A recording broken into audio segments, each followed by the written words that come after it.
Ya, ini menjadi sejarah pertama saya rasa dalam pilihan raya dalam Dun Sungai Tiang sendiri, walaupun kita tidak pernah kalah di Dun Sungai Tiang, tetapi ini kali pertama Barisan Nasional akan berhadapan dengan 3 penjuru yang lain lah, maksudnya keseluruhannya 4, dan paling menarik kerana ia menjadi boleh berlaku kerana ada masyarakat Siam yang paling ramai di Malaysia ni di sini.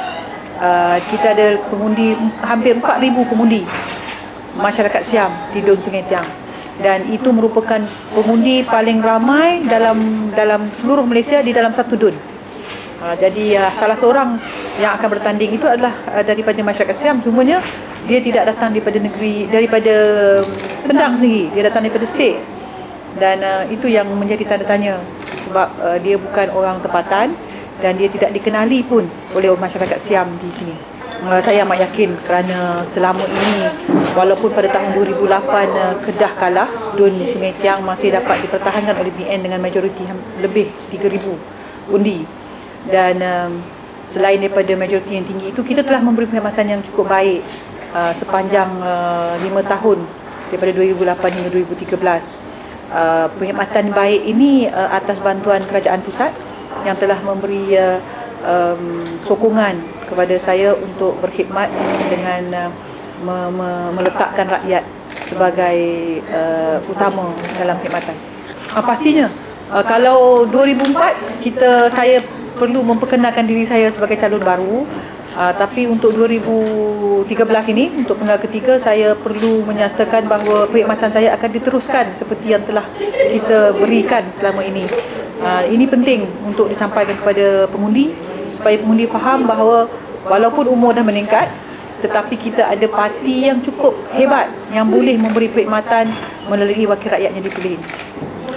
Apa yang penting di Sungai Tiang ini, 2008 walaupun kita berniat baik untuk membangunkan Dun Sungai Tiang, kita tidak dapat lakukan banyak kerana negeri kalah, bukan BN yang memerintah. Apabila dua negeri dan persekutuan, dua pentadbiran politik yang berbeza, banyak tidak dapat dilakukan. Tetapi rakyat tidak sedar, dia masih dapat subsidi, dia masih dapat bantuan rakyat, dia masih dapat perumahan-perumahan PPRT. Cumanya yang kita tidak dapat lakukan pembangunan infrastruktur yang lebih besar, seperti melibatkan jalan-jalan besar, perkhidmatan jalan yang kita lebih baik tidak dapat dilakukan kerana semuanya melibatkan kerajaan negeri yang tidak membantu adun BN untuk melaksanakan perkhidmatan. Datuk ada sebut tadi dua pentadbiran yang berbeza menyebabkan sukar untuk melaksanakan pembangunan di sini. Jadi dengan manifesto kita menepati janji membawa harapan, apakah sekiranya diizinkan Allah dan juga mendapat Kedah akan kembali kepada BN, mereka ini benar-benar memberi manfaat kepada pengundi Sungai Tiang? Pastinya. Salah satu penyebabnya adalah dengan mendapat Yang Amat Berhormat Datuk Seri Najib sebagai Perdana Menteri, kita telah melihat 3 tahun yang begitu cemerlang di bawah pentadbiran Datuk Seri Najib, dan saya percaya dengan dasar yang telah diletakkan oleh Yang Amat Berhormat untuk negara maju, rakyat berpendapatan tinggi adalah begitu mungkin akan berlaku dengan cepatnya dengan kepimpinan beliau dan aspirasi beliau tersebut. Jadi apa yang saya cakap banyak dalam ceramah dan pengenalan diri kepada pengundi-pengundi itu je, bahawa kita perlu meneruskan Yang Amat Berhormat Datuk Seri Najib sebagai Perdana Menteri, dan kita perlu menangkan negeri Kedah kepada BN agar pentadbiran dan transformasi yang kita inginkan, pacuan yang kita inginkan ini mesti diteruskan oleh BN untuk kesejahteraan rakyat seluruhannya. Perdana Menteri mengatakan sistem demokrasi kita ini membenarkan bahawa wakil rakyat yang menang perlu berkhidmat tanpa mengira fahaman politik, tanpa mengira bangsa, tanpa mengira agama. Jadi bila BN menang, dia memberi perkhidmatan tersebut kepada semua. Berbeza dengan PAS, di mana-mana pun bila dia menang, dia berkhidmat mengikut fahaman politik dia. Dia bagi bantuan rumah ikut fahaman politik, dia bagi bantuan kafalah ikut fahaman politik. Itu ada perbezaan nyata. Tapi berbeza dengan Datuk Seri Najib macam BRIM. Kita kata BRIM tak payahlah bagi kat orang PAS. Tapi dia kata tak, kita ni berniat baik untuk membantu rakyat. Jadi ini antara perkara yang perlu difahami oleh rakyat, betapa Barisan Nasional tidak memilih pun. Tak kira kita marah dengan rakyat, tapi kita masih berkhidmat untuk semua. Cumanya untuk pilihan raya ini kita memerlukan mandat yang besar untuk Datuk Seri Najib sebagai Perdana Menteri melakukan transformasi ini dengan lebih baik. Ya, dengan mandat yang besar dapat melakukan perubahan yang dipanggil memacu ekonomi dengan pacuan yang lebih hebat lah. Ya, supaya kita bukan duduk jalan kecil, perjalanan kita bukan atas jalan kecil tapi di atas lebuh raya yang besar, ya, dengan kelajuan yang hebat. Ini yang saya rasa Datuk Seri Najib, kalau kita lambat, negara lain akan ambil alih. Ini yang cuba nak dielakkan. Jadi saya percayalah, terutama negeri Kedah, kita dah ketinggalan 5 tahun dan kita perlukan 5 tahun ke hadapan ini untuk bersama-sama bersaing dengan negeri-negeri yang lain. Kenapa ni? Sebab kita dah rasa 2008, 2004. Kita buat 2004 walaupun kita menang, negeri menang Barisan Nasional, tapi parlimen kita kalah. Pun kita tidak dapat lakukan banyak. Kita dah rasa semua senario ni. Lepas tu 2008 kita kalah parlimen, kita kalah negeri pun. Pun nak buat longkang pun tak boleh. PBT nak buat nak besarkan jalan pun tak boleh. Sebab ia dikuasai oleh kerajaan negeri. Wang-wang PBT dan Kementerian KPKT semuanya dimasukkan pejabat daerah dikuasai oleh kerajaan negeri. Jadi kalau orang tak pernah mengalaminya, orang rasa biasa je, tak ada apa pun. Tapi sebenarnya ia merugikan rakyat. Kebanyakan projek-projek tidak dapat lakukan. Duit maris untuk jalan 150 juta setahun kali dengan 5 tahun dilonggokkan kepada kerajaan negeri tanpa dibuat jalan yang baik, tanpa di-maintainkan jalan yang sepatutnya digunakan duit tersebut. Jadi duit itu diasingkan kepada akaun yang lain. Jadi rakyat tak dapat jalan baik, sedangkan itu duit persekutuan. Ini benda-benda perkara yang rakyat perlu nilai kembali. Dia tidak akan membantu kita dalam maju. Jalan rosak, kereta pun jadi rosak sebab jalan rosak. Rakyat kena tanggung perbelanjaannya lebih. Jadi aksiden, kemalangan melibatkan motor, kereta. Jadi semua perkara ini perlu difikirkan kembali. Kita dah mengalaminya. Saya rasa ia adalah masa yang sesuai untuk rakyat memberi mandat kepada BN, kepada semua ketiga-tiga kursi.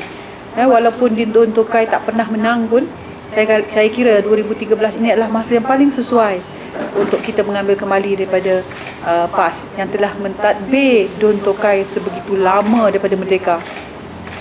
Apa ni Perdana Datuk, bolehkah kita dianggap sebagai satu pengiktirafan kepada golongan wanita? Sebab Datuk ni dah kali ketiga. Adakah kita boleh anggap satu pengiktirafan? Orang kata alhamdulillah. Adakah ini boleh gambarkan satu pengiktirafan kepada golongan wanita di negara itu? Saya betul-betul menganggap ia satu pengiktirafan dan satu anugerah Allah jugalah. Jarang sekali seorang wanita diberikan peluang untuk berkhidmat mewakili BN untuk berturut-turut selama 3 penggal. Kalau menteri lainlah, kalau exco mungkin lain, tapi ni Dun Kapcai je pun boleh dimaintainkan. Ni ia satu perkara yang kita fikir tak mungkin, tapi ia berlaku dan saya anggap ia satu pengiktirafan bukan saja kepada saya tapi kepada wanita. Dan saya perlu berterima kasih kepada yang berbahagia Datuk Seri Shahrizad lah yang mempertahankan saya di bawah kota wanita. 2 kali saya bertanding di bawah tiket Puteri UMNO. Ini kali pertama saya bertanding di bawah tiket wanita UMNO, bawah kota wanita, dan saya perlu katakan ia cukup berbeza. Ia menampakkan kematangan yang berbeza. Saya rasakan sokongan wanita, sokongan akak umbi yang jauh berbeza. Saya tak kata sebab perkhidmatan saya, tapi kerana mungkin Yang Amat Berhormat Datuk Seri Najib telah membawa harapan yang tinggi kepada ahli-ahli parti dan jentera parti, dan harapan ini ingin diterjemahkan dengan sokongan gerakan yang lebih besar. Ini yang luar biasa sekali lah. Peti undi ataupun pos-pos peti undi buka daripada dah sebulan awal ataupun ada yang 2 bulan awal, dan sekarang ni semua gembira, seronok berkhidmat, dan itu suatu yang luar biasa. Jentera wanita dengan JR yang tidak pernah ada sebelum ini. Jadi sesuatu yang Saya ingin menyarankan supaya pengundi-pengundi Dun Sungai Tiang dan Parlimen Pendang dan juga Dun Tokai untuk bersama-sama mengambil iktibar daripada apa yang berlaku pada tahun 2008, dan kita tidak perlu merasakan bahawa kita hanya duduk dalam lingkungan biasa saja. Kita perlu berada di luar kotak, di luar keadaan luar biasa. Kita perlu bawa perubahan kepada Pendang. Kita perlu meletakkan Pendang sebagai kawasan suburban yang baru. Jadi kita tidak perlu jadi luar bandar lagi. Ya, luar bandar dah perlu ditinggalkan dan kita perlu masuk dalam era suburban yang sepatutnya lama dah berlaku di Pendang ini. Dan dengan kategori suburban ini, banyak peruntukan, banyak perubahan boleh dilakukan kepada pembangunan, pendidikan dan sosioekonomi rakyat Pendang sini. Perlu ambil iktibar dengan apa yang berlaku 2008, kita telah ketinggalan jauh daripada daerah-daerah yang lain, negeri-negeri yang lain. Nas'aluka Allahumma an tasluka bina jaddat ridwan wa an taj'alana ahlan wa mahallan lisa'adati jawrina wa an tuyassira lana jami'an muradati wal maqalib wa an taj'alana baina ibadika fi kulli halin dhahir wal ghalib wa an la tukhrijana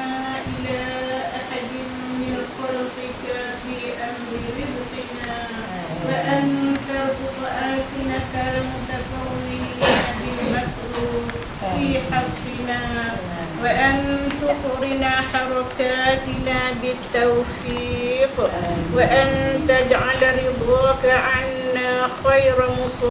Yang mata tak nampak.